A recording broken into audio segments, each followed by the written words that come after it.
Wish you could become a morning person? You know the type, up before the sun, early morning runs, first one to the office with donuts and a smile. How do they do it? Easy. With the new Galaxy Watch 8, sleep tracking and personalized insights from Samsung Health help you improve so you can wake up to a whole new you. One who, dare I say it, skips the snooze? It's possible. Train your sleep with Galaxy Watch 8. Learn more at Samsung.com. Requires compatible Samsung Galaxy phone, Samsung Health app, and Samsung account. This episode is presented by State Farm. Having insurance isn't the same as having State Farm. It's like expecting the leadership of a team captain on the football field, but getting a sea captain.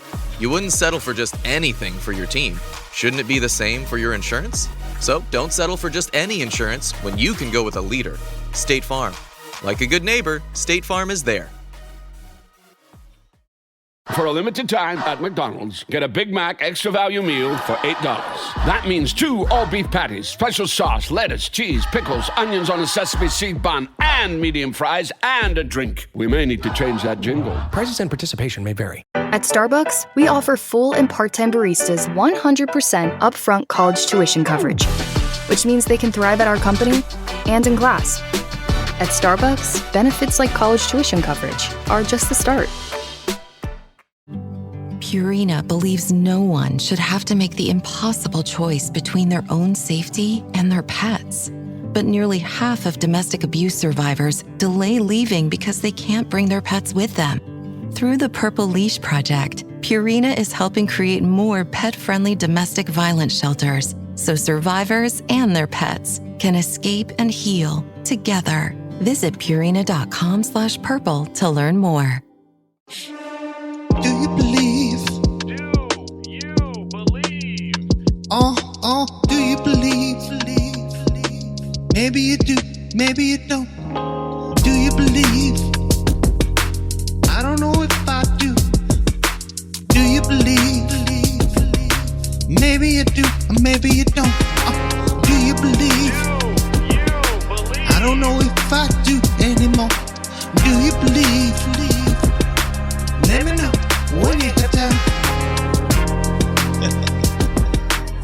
Welcome to the Do You Believe edition of the Basketball Illuminati podcast. I'm Zach Harper. That's proud American Wosny Lambre. That's Mo Dakhil. Make sure you're checking out all of Woz's stuff on The Ringer. Make sure you're checking out Mo Dakhil's Twitch stream. Make sure you're checking out The Bounce, my free newsletter at The Athletic.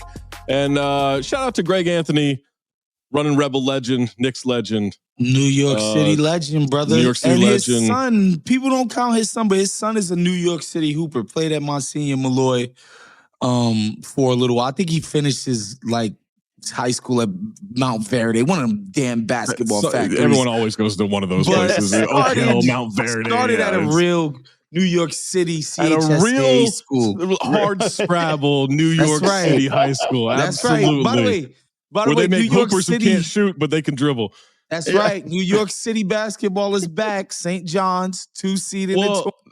I don't know if it's back. You saw the video with Scal against that influencer. I mean, come on, bro. He's an NBA player against a cab driver. Stop it. We're not doing this. Cab driver called him out. Yeah, he's the one. They asked him who you could beat, and he called out Scal. We're not doing this. He did his best. New York City Hoop is back, though. Shouts to Rick Pitino. He's a Long Island guy, but he counts. Shouts to Rick Pitino, man. Short-term king. All right. Let's start it out. 5 good minutes. That's it. First question. Do you believe? All right, we got some breaking news on this Thursday morning. The Celtics have a new ownership. Do you believe the new Celtics owner just bought a roster pit? Let me fill you in. William Chisholm, the managing partner of Symphony Technology Group, which definitely sounds real, will buy the franchise at a $6.1 billion valuation. That's million with a B. The largest sale price for a North American sports franchise, topping the $6.05 billion for the NFL's Washington Commanders, far surpassing the $4 billion valuation the Phoenix Suns got when Matt Ishbia overpaid for them in 2023. Whit Grosbeck will continue as the franchise CEO and governor through the 2027-2028 season. Boston is on pace to become the first team in NBA history to surpass $500 million in combined payroll and luxury tax payments next season, as Jason Tatum's Supermax extension officially comes online at the same time as the final steps of the current collective bargaining agreement. So, this is obviously a very good team. They won the championship last year. They might win the championship again this year, become the first back-to-back champs since the Warriors in 2017, 2018. But also a very expensive team. They signed everybody to extensions, so everyone's locked in. At a market rate. At market rate, this new collective bargaining agreement doesn't like that. It's like, hey, don't do that. That's bad. Yeah. We got these aprons, and these aprons are going to stop you from doing it. They said, we're going to do it anyway because we're not going to own this thing anymore. We don't care. They knew they were selling. Dad was going to make Wick sell. So is this a problem for the new owner? How do you think this gets navigated? It's not a problem because the building blocks are there in terms of Tatum and Brown. And maybe even you could say Derek White, add him to that building block philosophy. And, I think these archetypes, like, get somebody who's really good at defense, like a Drew Holiday. He's not going to be as good as Drew Holiday at dribbling or maybe shooting, but like you can get a reasonable facsimile of what Drew Holiday has out there. Hopefully get a big that still stretches, keep you a little 4 out, 5 out integrity, but it's just not going to be as good. It's not going to be as dominant, but you're going to be right there so long as you have Tatum and Brown. It's just this team is so perfectly crafted to the strengths and to mask the weaknesses of their two best players.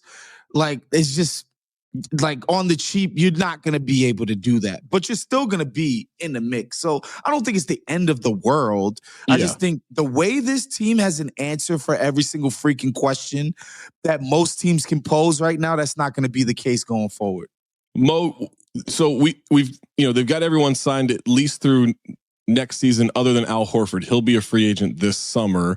But after next season, it's expensive. I legitimately don't know how you handle this. But if they win a championship this year, maybe it doesn't matter. If they win a championship this year, it's worth it. But I'll tell you what's going to happen is as soon as the new owner has to make a decision and trade one of these guys, he's going to become the villain in Boston. And this is the genius of Wick Grousbeck right there. I'm going to get credit for the championship. I'm bouncing, and I'm going to leave you with a turd to have to deal with. And let's just be honest, the hate in Boston is perfect. Like, that's going to level that ownership group. That dude is paying, I don't know what 6.1 billion valuation, like I don't know how much actual money that is and the guy is paying, but whatever he's paying for to become hated and shitted on in Boston in 3 years. Like a little bit like masochistic in the way he's like, you understand you're walking into a time bomb. Right. And I just think that's the situation. Win a championship this year, win a championship next year. Great. After that, as soon as you have to start breaking up the team, because it's like, it's impossible to build out even the roster with the constraints of the first and second apron, and just how expensive it all is. You're cooked, man. You're gonna just sign up for enjoy the honeymoon. Let me just leave it at that. Bag holding situation, Zach. It's an interesting dynamic too with the Celtics fan base because they'll be appreciative for all the success. Like this year, right? Like this is like the title last year. And it was run. It was interesting because, they didn't really get celebrated as a champion in a way we did it with like, oh, the Warriors are back, or look at what the Nuggets did, or anything, right? Like it kind of felt like, whatever, right? And for Boston, it was a big deal, but around the league, it didn't feel that way, and they felt kind of slighted. And normally, I'm just like, look, I'll be fully honest. I think Boston fans are fucking annoying. I think like you're the most annoying fan base. I think you make a fun team not fun.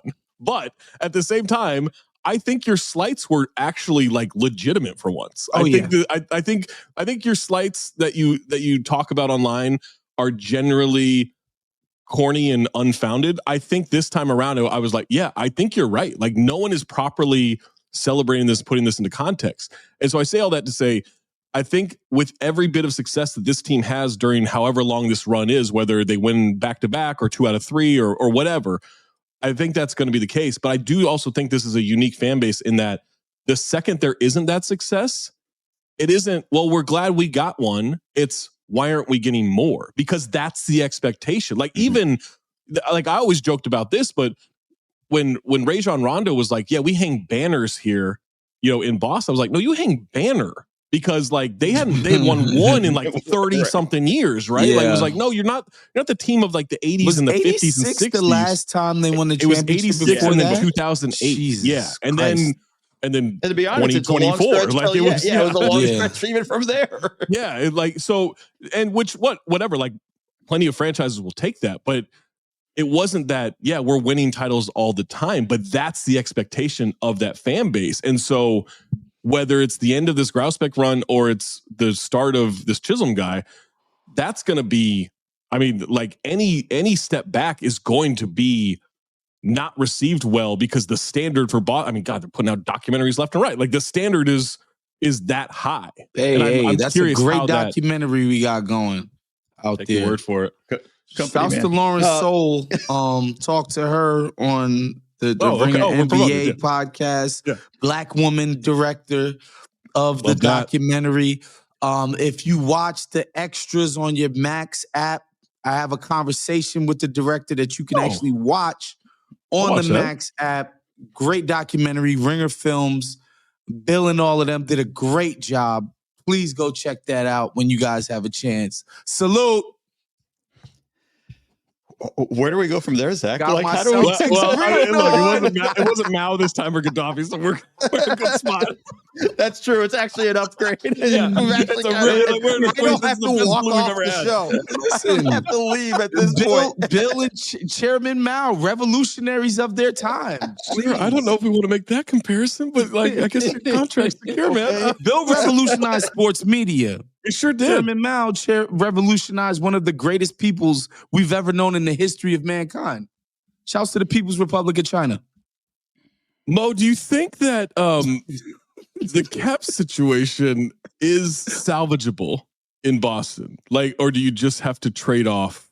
They're going to have to trade off players, or do you just pay? Like, can you pay? I mean, that's an insane amount of money to put out there it's going to be $500 million. It's salvageable, but it's also salvageable, but you won't be a contender. Like, I know the way Waz was saying, like, okay, you got to find the Drew Holiday replacement. Guess what? There's not a lot of them. Yeah, no, it's not. Very, very, very There's hard not, to come but across. like, look, in a way that I didn't see possible. All right, Peyton Pritchard becomes he's a very different player, but he's the only person on a below market deal. Starting level, and he's a legitimate starting level player now, which in a way that I until this year did not think was ever possible. Like he improved but also he's not Drew Holiday, right? As this team ages, him, Kristaps Porzingis, Horford, like these are guys you're going to have to replace, and Porzingis has miles on him. We know the injury history and all that stuff. Like it's salvageable, but like you're not going to just find an easy 1-to-1 replacement where it's just going to keep you at that level. So it's, you have to pay as long as you're winning.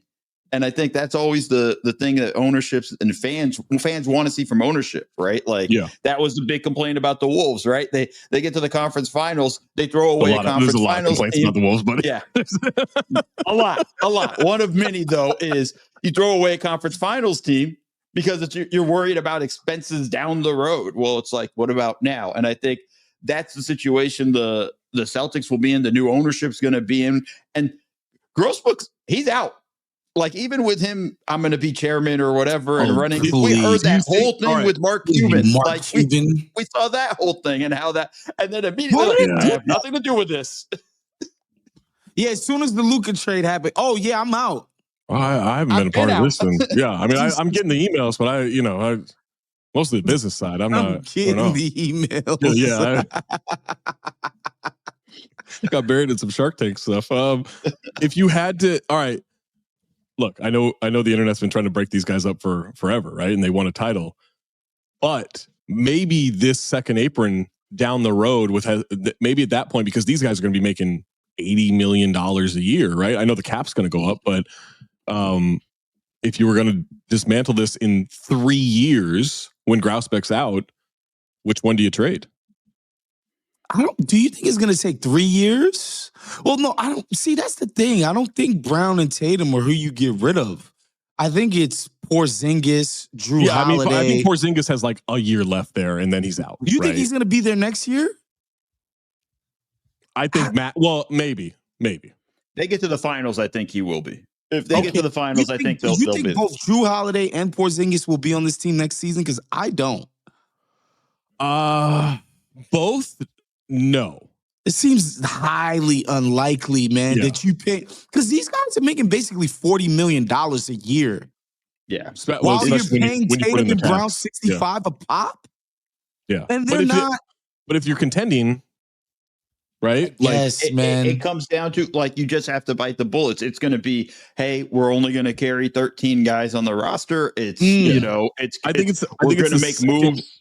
The second that they definitely don't feel like contenders anymore, that's when like the hard decisions start happening, right? I think until then you can kind of kick that can a little bit down the road. But they're going to be contenders as long as they have Brown and Tatum. If they lose, let's put it this way: if they lose to Cleveland in the conference finals, they're blowing up the team.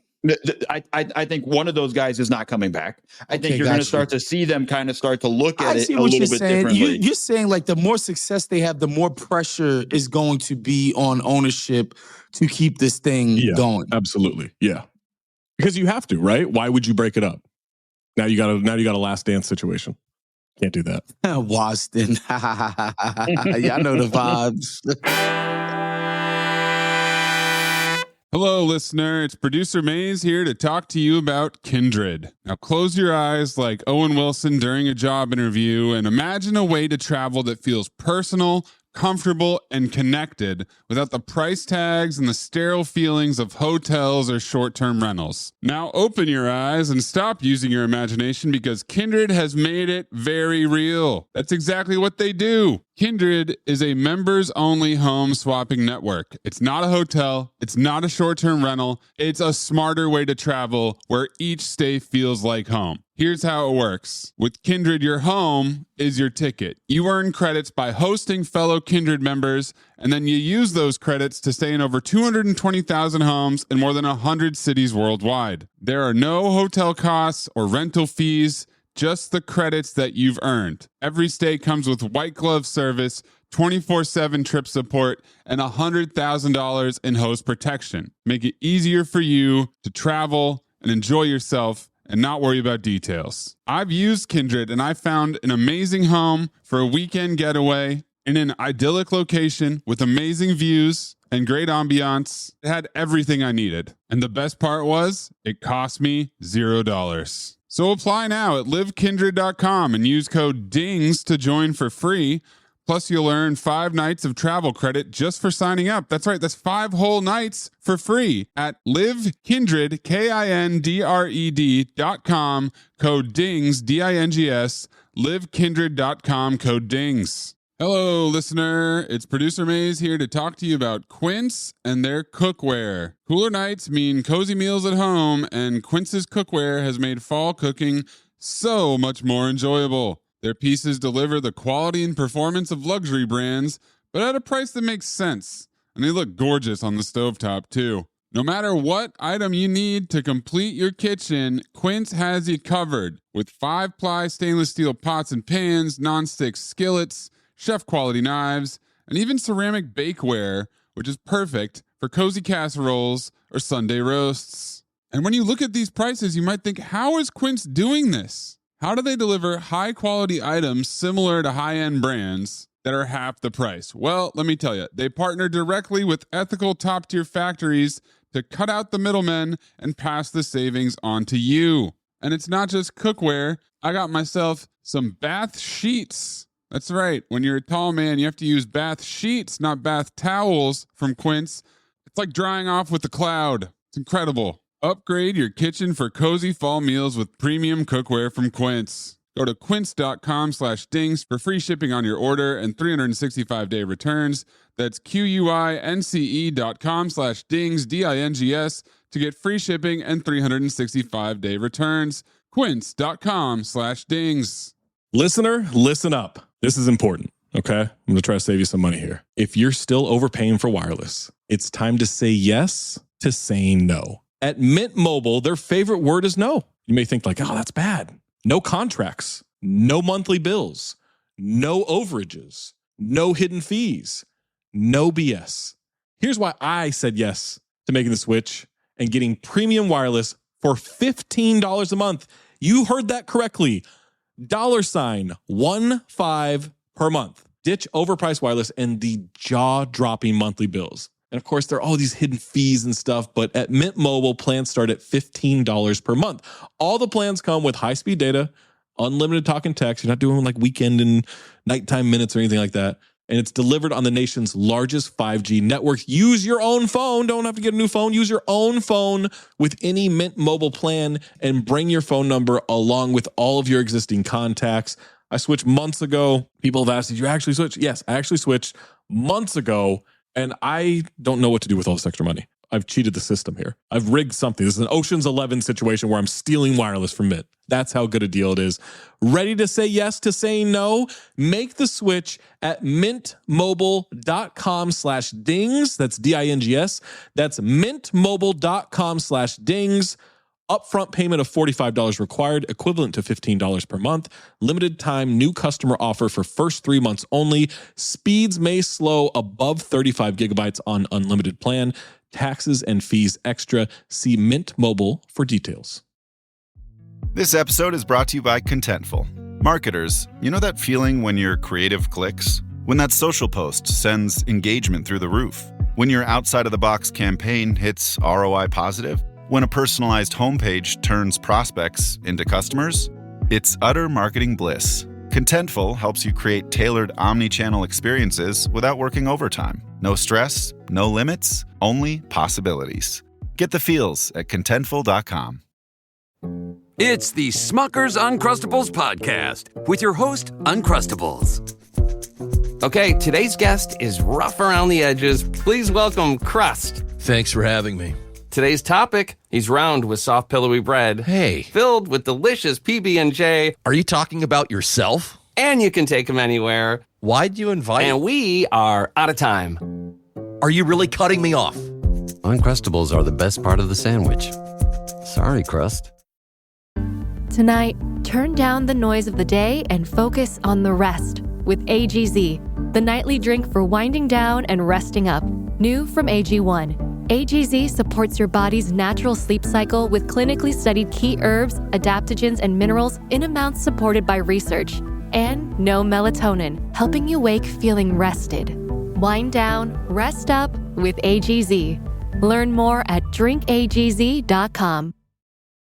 At Blinds.com, it's not just about window treatments. It's about you, your style, your space, your way. Whether you DIY or want the pros to handle it all, you'll have the confidence of knowing it's done right. From free expert design help to our 100% satisfaction guarantee, everything we do is made to fit your life and your windows. Because at Blinds.com, the only thing we treat better than windows is you. Visit Blinds.com now for up to 50% off primetime deals and free professional installation. Rules and restrictions apply.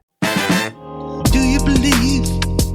All right, let's go to our next topic. We've got the tournament starting today, about 20 minutes from when we're recording this right now.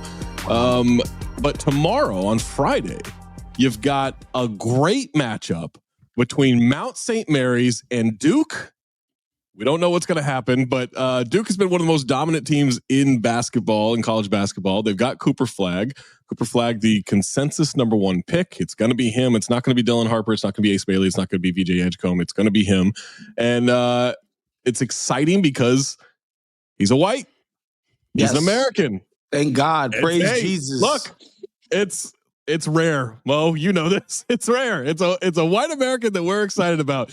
So I want to ask you guys, Mo, do you believe that Cooper Flagg is the white savior that he's made out to be? No. No, I don't. he's not. Very simply, I don't. It's just, and it's not a shot at him. It's being the white savior, the white American savior that they've been looking for in the NBA since what? Gordon Hayward? Like, it's not Since like Larry Bird, if we're keeping it 1,000. I mean, that's who was the guy. We spent every time 40 we prop years up for this guy. Kyle we Korver. prop up false guys. Keith Van Horn. Like we keep Kevin Well, Love. hold on a sec. Hold on I'm a not goddamn saying he's not bad, second. but he's Don't not. you dare. Listen, but it's not the white savior level status. Hold Zach. on a second. Todd You know, McCullough, I just- he was Canadian. Todd McCullough Steve was Nash Canadian. was the closest we got, man. Canadian. Doesn't count. Doesn't count. Canadian. Yeah. All he does is he says a boot. Tyler Hansbrough. Tyler Psycho Hero. T. Tyler Hero. Any of the Tylers. It's just, it's such a high bar to have to hit. Like, it's Well, hold just on there. Love impossible. Chet, but he's not gonna put it in the bucket enough. I think Cooper Flagg will probably be like a 6-time All-Star, right? Like, could Cooper Flagg be as good as Paul Pierce overall? I'm not Paul Pierce. Whoa, Paul Pierce. I was Paul about Pierce to say is a Hall Paul of Famer. George. Paul George. Paul George. Could Cooper Flagg be as good as Paul George? So this is my comp for Cooper Flagg. Is I look at him as a Sean Marion type, right? I look at him as Sean Marion type, which is an excellent player. Excellent player. Like I think Sean Marion as good as Evan Mobley? We think Evan Mobley's going to be? Not as good as we think Evan Mobley's going to be, but he's better than what we've seen from Evan Mobley so far. Okay. Yeah. Okay. But the way Mobley's going, I mean Mobley's going to be really good, right? But Sean Marion was a world-class defender. He was a pretty good offensive player. Yes. The key for Cooper Flagg is like I don't think he's a good ball handler. Like I think his dribble is for the NBA level is super weak. Like I see him try to like pull off these crossover moves, and it's just like it's high, it's sloppy. Like he just doesn't like. He's gonna have to really work on his handle, and that all gets into like gathering for his jump shot. I think when he gets into his jump shot, it's pretty decent. Like I think there's something to work with. I don't think it's like Sean Marion where he has to, where it's like why is he shooting a chest pass, right? Like it's not that. Please don't shoot. It's shooting from the. Yeah, he's got a good release point, but getting to that release point is a struggle. So if he can figure all that out, then it raises his ceiling tremendously. But we've got to see that. So based on what we've seen, like I think he can be a really good player, but a franchise changer, I don't know, man. I think that's asking. What about franchise cornerstone? If he's like your second guy, maybe you're Jaylen Brown, if you will. Maybe. I think that's pretty high. I think that's asking a lot. But he's talked about like, not Wemby, but no, he's not a Wemby. But maybe I think he can make 5 All-Star teams. Sure. Yeah. Which 5 or 6 is like the threshold for Hall of Fame. It's right there. It's right there. The and if you're saying like that's like kind of like the safe zone for what we're projecting, and there's the opportunity to go higher, 5 or 6 that's a great player. Would be sick. A great player, and we're also talking like I think he'll be like all defense a bunch of times, Yes, and really, what he has to do, he has to be enough of a dick to form some level of rivalry with somebody of prominence. Here's the good part with that. One, it appears that his peers don't like him all that like love this. The other part of that is he's white. NBA players don't like when whites guard them. And he's going to be a good defender. This is historically true. White guys don't like when whites guard them in the NBA. It's disrespectful. And if he is a good defender like he projects to be at the NBA level, that's going to cause some issues. Dude, somebody please you go think people dig don't up. like Dylan Brooks? Right. Somebody please go dig up JJ Redick and Duncan Robinson speaking on this exact dynamic. It was like, come on, another ISO? Yeah. Pretty much. Yeah. But the difference is, Flagg might make you go, okay, we're not doing this he's anymore. He's going to stonewall some guys. Hell yeah. Like we might go, legit. We're going a different route. He's super competitive. Like we saw what he did in the Team USA stuff, right? for the. I mean, he was like he was holding his own. Like he's going to be a good player. I just don't know that he's white power forward. Mays, somebody take this man's keyboard away, please. Speaking of defense, we're gonna move right on. He is so sick in the head. This man, please, hey guys, cut this Negro's mic off.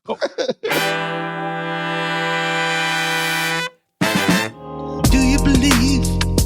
We are getting around to awards season here at the NBA 2024-2025 campaign, and until Victor Wembanyama got that deep vein thrombosis, it was his Defensive Player of the Year award to lose. According to the betting odds, he was a heavy favorite, even though I thought he and Evan Mobley were neck and neck in terms of their performances this year.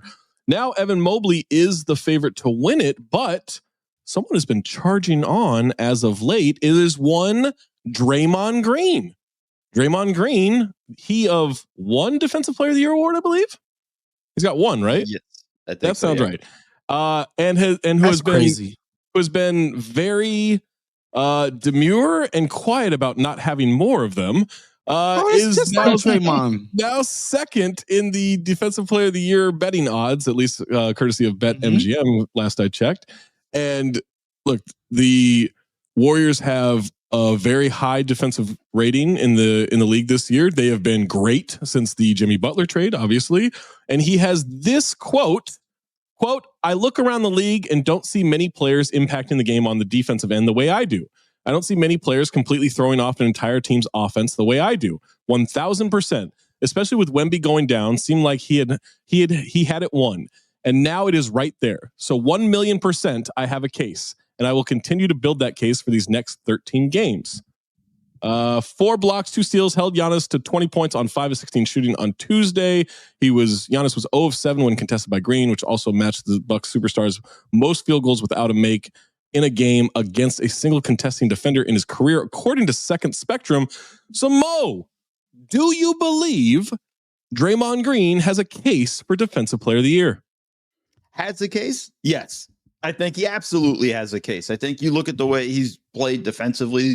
He always has a case. If he's healthy and he's on the floor, this is what he does defensively. He shot the ball better this year and has been better on the offensive end. But the whole reason why you have Draymond Green is for what he does on the defensive end. Yeah. And that was a big part in that win against Milwaukee, which I broke down on Twitch. Just his defense. He did a great job. He did a good job slowing Giannis up. Phenomenal. Oh, my God. Held a lot of possessions on just one-on-one defense, which is kind of the problem that breaks the Bucks in that situation, because their whole strategy is draw a double and we'll find the kickouts and everything that goes with it. He was phenomenal. And every time he had to stand up to him, he did a great job rotating over, deflecting passes, and all sorts of things like that. He absolutely has a case.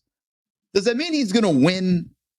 I'm not so sure. I think part of it is close, man. It's close. No, it's very close. And I'm not saying, let me put you this way. If he wins, it's not shocking. But I also feel like we're about to start the Draymond campaign. And I think we're going to hear about it on his podcast. We're going to hear about it. You know, he's going to start pushing the media members constantly about it. And I think that's going to be the case of really Draymond there to lift up and try to make this last second run, because everybody's going to remember the last 13, 20 games of the season. Yeah. I'm not interested in hearing Draymond talk about it.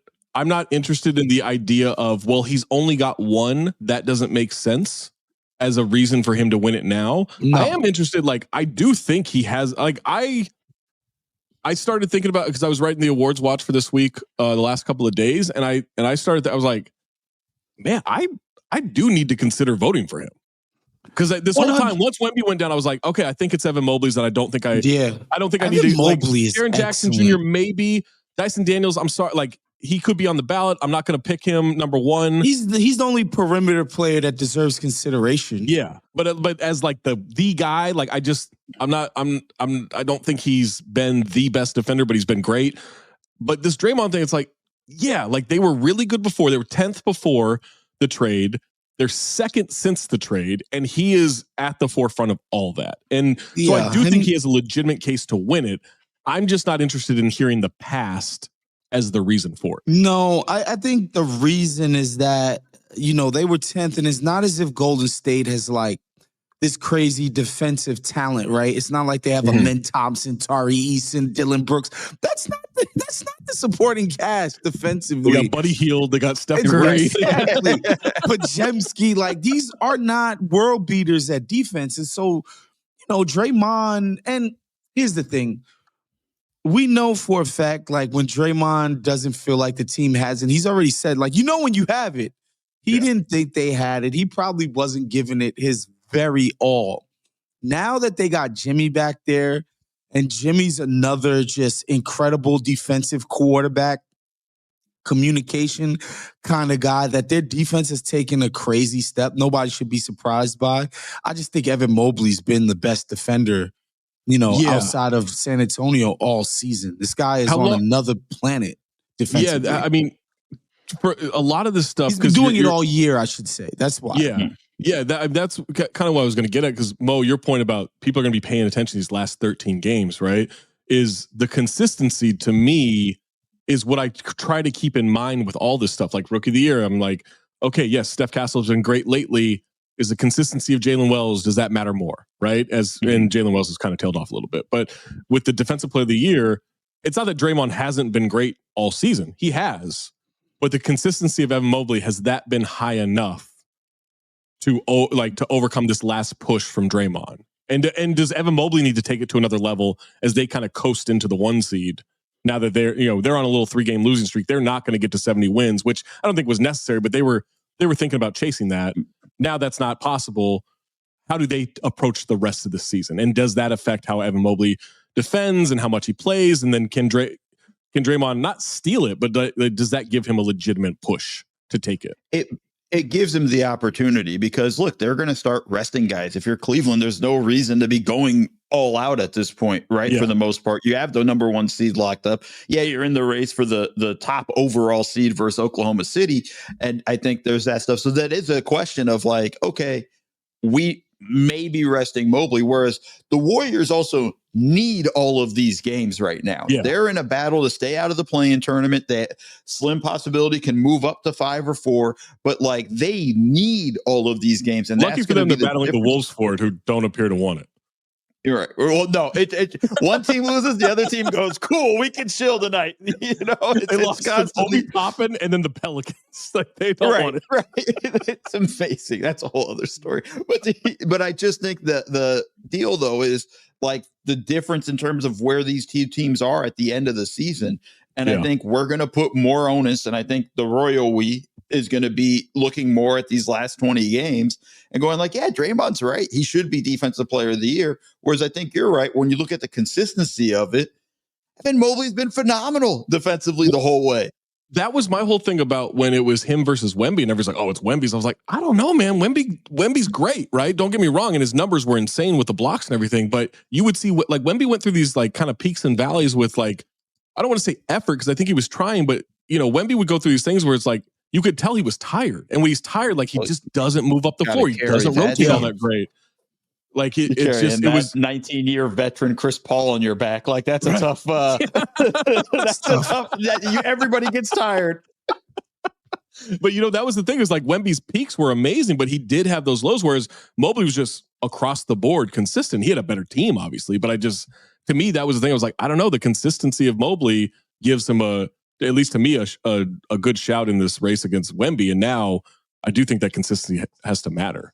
But again, Draymond probably won't talk about it much the rest of the way. Like he's not going to. It's not like he has a podcast or like a platform. Microphone. Yeah, I mean, he wouldn't use that podcast to even he wouldn't promote that podcast even in a faux apology to Karl-Anthony Towns after claiming he ducked a game against Jimmy Butler when he was actually at the funeral of a family friend who died of cancer. It's not like he would do that. No, that does not sound like the Draymond Green I know, Zach. Do you think his podcast would actually sway voters with his propaganda? Like, because to me, yes. I think I'm still a voter. I could not give a fuck what he has to say. And I'm not anti-Draymond. I just I use my own, I do my own research when it comes to the award voting. Want to be interesting sometimes too. And Draymond is offering them an opportunity to do that. Yeah. And it doesn't mean I won't Zach. vote for Draymond if I find him deserve it. I just like what he says about it. I don't find to like. I don't want. He's bias pissed in that any Rudy of this Gobert stuff. won those awards, and that's why he put him in a chokehold. But there's the whole thing, right? Like the Outside that shit. That's still one of the funniest moments in NBA history. People are like, that's violence. That's one of the funniest things I've ever seen. Two other guys are in a fight, and he just Rudy Gobert wasn't even a threat. He was clearly trying to play peacemaker. No, he saw the opportunity to choke him out and get one of those Defensive Player of the Year awards, and that worked out. So funny. It's so funny. Yeah, there was just no reason for it. But the fact of the matter is, the media is also going to look at it going, and it's Zach, it's everything you hate, right? He's only won one in the history. You know, we're going to look at all of that stuff, and we're going to get, and media is going to get swayed by the podcast. In the case, he's going to. Rudy wasn't doing anything. Rudy wasn't doing anything. He's Clay and Daniels were shoving each other. Rudy went over there to he's like, hey guys, what? He's just in a chokehold. He's just being choked. Draymond's face in the picture is just hilarious. He's going for it, man. He's like, I'm trying to kill this dude. It's like he thinks like if he chokes the life of the awards are gonna pop out of comes like right it's out. It's like a video game, Zach. Yeah, exactly. You die and all the pieces, everything comes away. But I just think I think the media and I think a lot of the voters are easly swayed with some of this stuff. Yeah. And I think I actually we'll see a swell of movement towards Draymond, I think, towards the end. His face is insane. It's amazing. I think you're right. It's amazing. It's because that's the other thing. Like, we don't have to get into this, but the whole that's the face you make. You know when your girl hands you that jar of pickles or something that's like, it's like, you're like, no, I can get it. This is the face you make. Because that's the thing about the MVP thing where they're like, oh, it's Shea's time. It's like, no, Shea is deserving. It's Shea's deserving. He's deserving. Like, oh, well, but Jokic, it's voter fatigue. Like, no, or his numbers are better than his past MVP. None of that shit should matter. It's about this season. This season, yeah. This season. 100%. That's the only thing that should matter in these awards. Like, that's the shit that bothers me so much. And I know it's human nature to factor that stuff in or to think that stuff. It shouldn't, though. It shouldn't. It should be about this season. That's why the awards are here. It's for this season. But, Draymond's only got one. Rudy's got 4. That's going to factor in. And 100%. And he wasn't able to choke the awards out of him. So, you got to. He really tried, though. He really tried. But maybe we should factor that in. If you can't choke the awards out of Rudy Gobert, maybe you don't deserve it this year. Maybe. Okay? That's the lesson we learned. Make sure you check it out. Woz on Max. He's right next to Veep and Curb Your Enthusiasm. Make sure you check it out. That's right. Twitch stream breaking down all the great Celtics City. NBA Get it right. I know you've seen that billboard on Sunset Boulevard, boy. Yeah, we're not playing with y'all. Boulevard and God knows how long. Sign up for The Bounce, theathletic.com/bounce, our free newsletter that I write every morning for proud American, Wosny Lambre, proud member of Libyan. No. Proud American. I'm a very happy American. I'm very happy. And I'm just American Zach Harper. This has been Basketball Illuminati. Keep your third eye open.